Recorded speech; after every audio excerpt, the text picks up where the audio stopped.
ज्योतिष और जीवन में आपका स्वागत है। श्री गुरु चरणों में नमन कर श्री गणेश की वंदना करता हूँ। आज की वीडियो में हम चर्चा करते हैं मल मास के ऊपर। मल मास के बारे में कई भ्रांतियाँ हैं। मल मास में कई तरह के शुभ कामों में निषेध है, कई कामों का मना है। तो क्या करना चाहिए, क्या नहीं करना चाहिए, कौन से कार्यों का निषेध है, कौन से का नहीं है, निषेध है तो क्यों, इसी पर चर्चा एक विस्तार से समझने का प्रयास करते हैं मल मास के बारे में।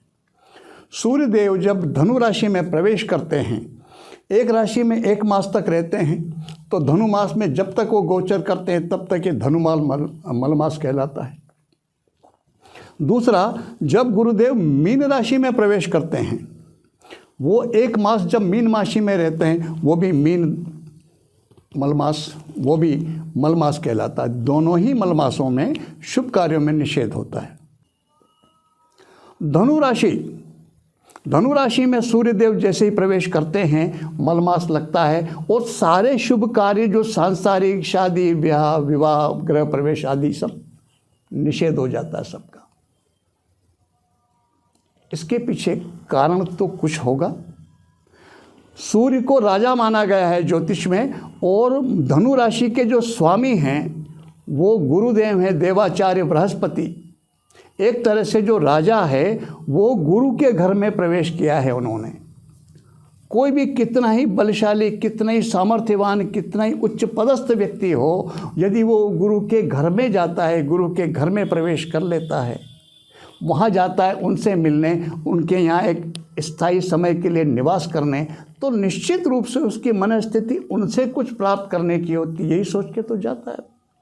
और गुरु के यहाँ पर वो बहुत ही संयमित रहता है, सारे अन्य कार्यों से उसका ध्यान हटा लेता है। वो सारा लक्ष्य, उसका ध्यान इस बात पे होता है कि मैं गुरु के यहाँ आया हूँ, तो जो गुरु कहे उसको मुझे पालन करना है, उसका सुनना है, इनसे कुछ प्राप्त करना है। और जितने सांसारिक दूसरे कार्य वो होते रहेंगे, फिलहाल वो स्थगित, वो नहीं करने हैं, उन पर कोई ध्यान नहीं। ध्यान किसके ऊपर है? गुरु से प्राप्त कुछ करने के ऊपर। अब हम थोड़ा सा अगर विवेक से काम लें, देखिए आप सब कुछ स्पष्ट नजर आ रहा है। धनु राशि क्या है? संकेत। और धनु राशि के जो एक राशि में 9 चरण, पहला जो मूल नक्षत्र 4 चरण उसके, जिसके स्वामी हैं केतु। दूसरा पूर्वाषाढ़ा नक्षत्र जिसके 4 चरण, उसके स्वामी हैं शुक्र। और फिर उत्तराषाढ़ा का प्रथम चरण जिसके स्वामी स्वयं सूर्यदेव हैं। यह है क्रम। अब धनु राशि का जो सिंबल राशि का आप चिन्ह देखिए, आप एक घोड़ा है और सवार एक आज पुरुष और घोड़े का संयोग है, उसमें मिला हुआ स्वरूप है उसका, और उसने धनुष हाथ में लेकर के प्रत्यंचा चढ़ा रखी। ये धनु राशि का निशान है। गुरुदेव क्या कह रहे हैं उस पर? सूर्यदेव जो आत्म तत्व के कारक हैं, जो राजा हैं, वो धनु राशि में पहुँचे हैं, जो गुरु का घर है। गुरु इशारा ही करता है, चलना साधक को ही पड़ता है। गुरु कभी भी साधक की तरफ से, शिष्य की तरफ से यात्रा नहीं करता, गुरु केवल इशारा करता है। तो वो इशारा, लक्ष्य, एक बात बोल रहे हैं वो कि अपना लक्ष्य निर्धारित करो। और दूसरा, पहला नक्षत्र मूल, जिसमें सूर्य प्रवेश करते ही पहला नक्षत्र जो आता है वो कौन सा आता है? मूल। उसके स्वामी कौन है? केतु। केतु का स्वरूप क्या है? झंडा, ध्वजा। लक्ष्य निर्धारित करो, और लक्ष्य निर्धारित करो ऊंचा, छोटा नहीं, लक्ष्य बड़ा बनाओ। फिर जब 9 चरण, किसी भी काम के हम 9 भाग करते हैं, 4 चरण उसके हैं, किसके? मूल नक्षत्र के, जिसका स्वामी है केतु, जो जिसका प्रतीक है ध्वजा। तो उस 9 पार्ट का 4 पार्ट तो आप अपने लक्ष्य को प्राप्त करने पर खर्च कर दीजिए। अपनी सारी ऊर्जा, अपना सारा कॉन्फिडेंस, अपनी सारी चेतना आप उस पर लगा दीजिए। परिणाम क्या होगा?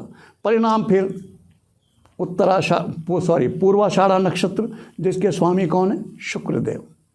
शुक्र किसके प्रतीक हैं? शुक्र प्रतीक है वैभव के, शुक्र प्रतीक है धन संपदा के, ऐश्वर्य के। जब आप इतना बड़ा भाग हमारी अपनी ऊर्जा का, अपने लक्ष्य प्राप्ति पर लगाएंगे तो निश्चित रूप से समृद्धि, वैभव, ऐश्वर्य तो प्राप्त होगा ही, आपको हो ही जाएगा। और फिर अंतिम पार्ट बचता है, जिसके स्वामी स्वयं सूर्य हैं, वो राजा हैं, वो आत्म तत्व के कारक हैं, आत्म संतुष्टि के कारक हैं। वो स्वतः अपने आप, वो तो अपने ही नक्षत्र में आ गए, वो प्राप्त हो ही जाएगा। तो धनु राशि में मूल राशि, उनका जो मूल नक्षत्र और पूर्वाषाढ़ा नक्षत्र और उत्तराषाढ़ा नक्षत्र का प्रथम चरण, ये क्रम ये बताता है कि लक्ष्य निर्धारित कीजिए और लक्ष्य को बिल्कुल अपनी पूरी ऊर्जा से उस लक्ष्य पर काम कीजिए, लक्ष्य ऊंचा बनाइए और सारी बातों से और दुनिया के जितने भी सांसारिक काम हैं उन सब से ध्यान हटा करके अपने लक्ष्य प्राप्ति पर अपनी ऊर्जा को लगाइए। तो जो आप पाना चाहते हैं, जो ऊंचाई आप पाना चाहते हैं, जो ऐश्वर्य आप पाना चाहते हैं, वह प्राप्त हो जाएगा।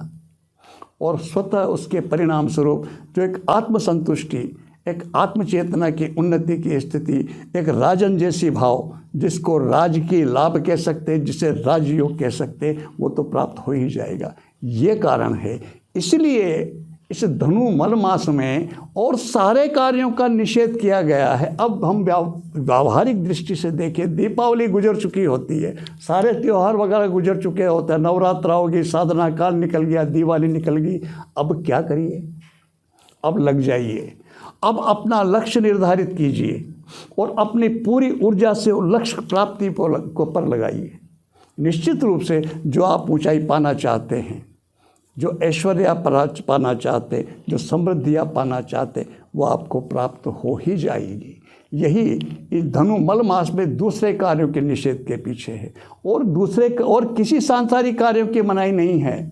शादी ब्याह, विवाह आदि, गृह प्रवेश आदि, इनमें जब लगते ये ऐसे कार्य जो बहुत सी ऊर्जा और बहुत सा ध्यान उसमें बढ़ता है, निश्चित रूप से इन पर लगते हैं तो दूसरे कार्यों में बहुत अवरोध उत्पन्न होता है। सारा सब कुछ अगर हम थोड़ा भी ध्यान से देखें तो ऐसा साइंटिफिक, ऐसा तर्कपूर्ण है, जो स्वतः खुद बोलता रहता है कि हमें क्या करना चाहिए और क्या नहीं करना चाहिए।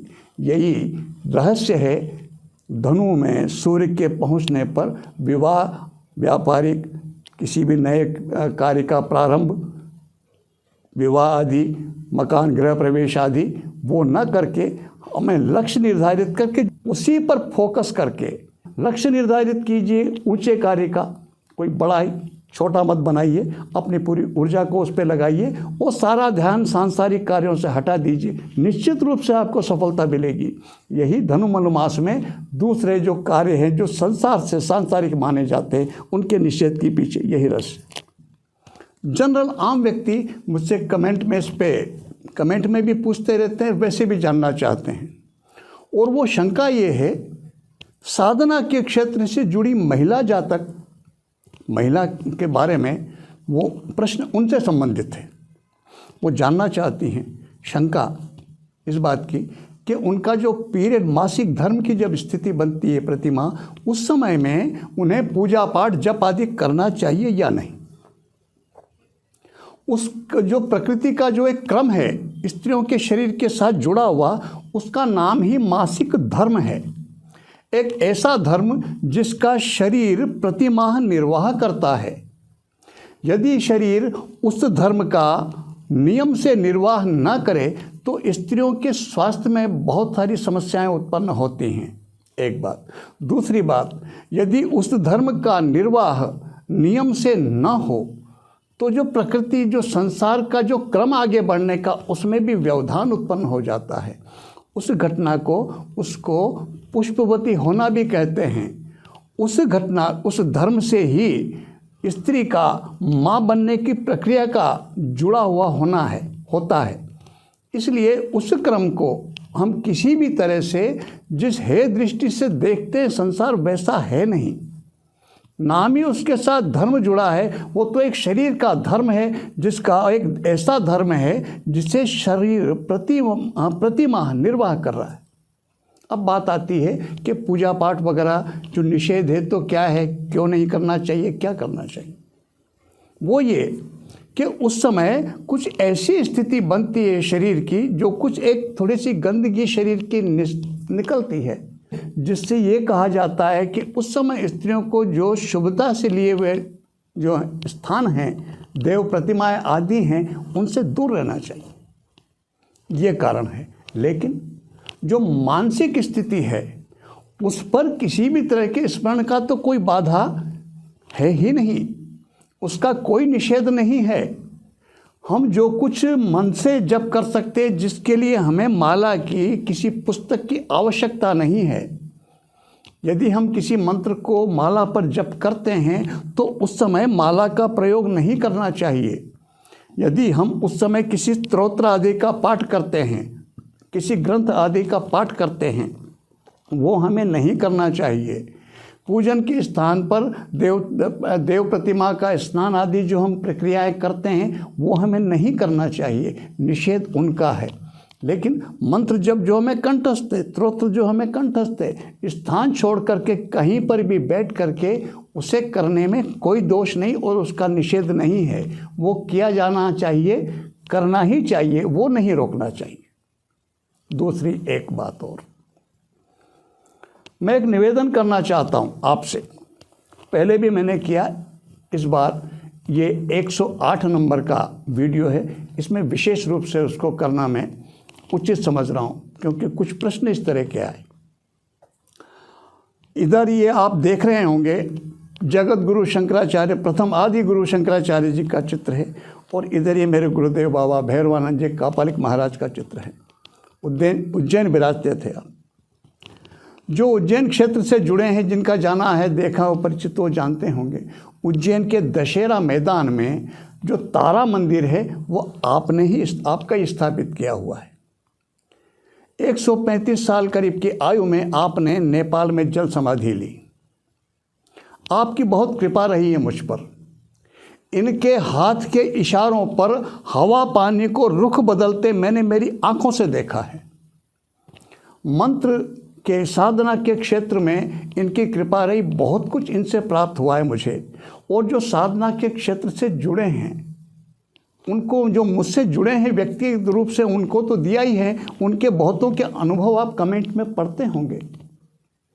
मैंने सोचा कि जो साधना क्षेत्र में मुमुक्षु हैं, जो जानना चाहते हैं सही विधान, उन्हें दिया जाए। और इसलिए मैंने इस चैनल पे आकर के और बहुत कुछ वो शेयर कर रहा हूँ जो मुझे आपसे प्राप्त हुआ है। और निश्चित रूप से जो गुरु से प्राप्त होता है वो कहीं शास्त्रों में, पुस्तकों में मिलता ही नहीं है।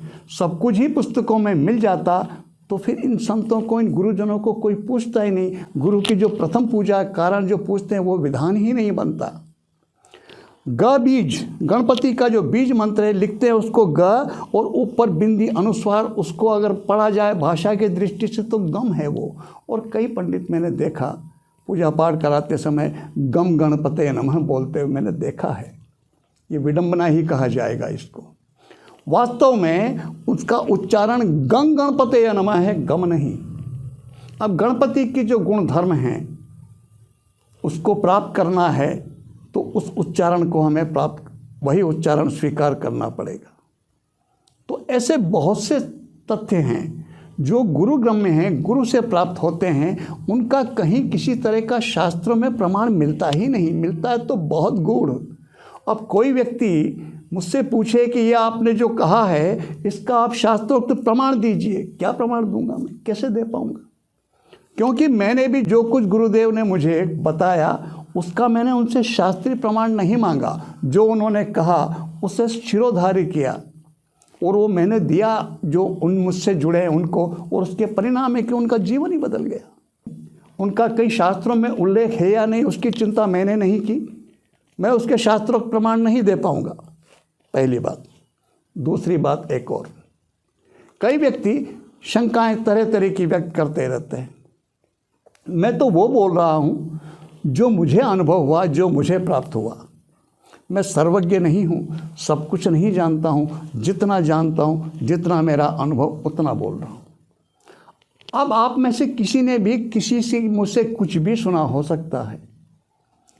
अनंत जगत, इतने व्यक्ति इस क्षेत्र में पता नहीं कौन क्या क्या बोल रहा है, और आप कोई भी व्यक्ति मुझसे ये जानना चाहे कि फला व्यक्ति ने ये कहा, इसने ये कहा और उसने वो कहा, मैंने ये सुना और मैंने वो सुना, ये सही है या गलत है, मैं उन शंकाओं का समाधान कैसे कर पाऊँगा?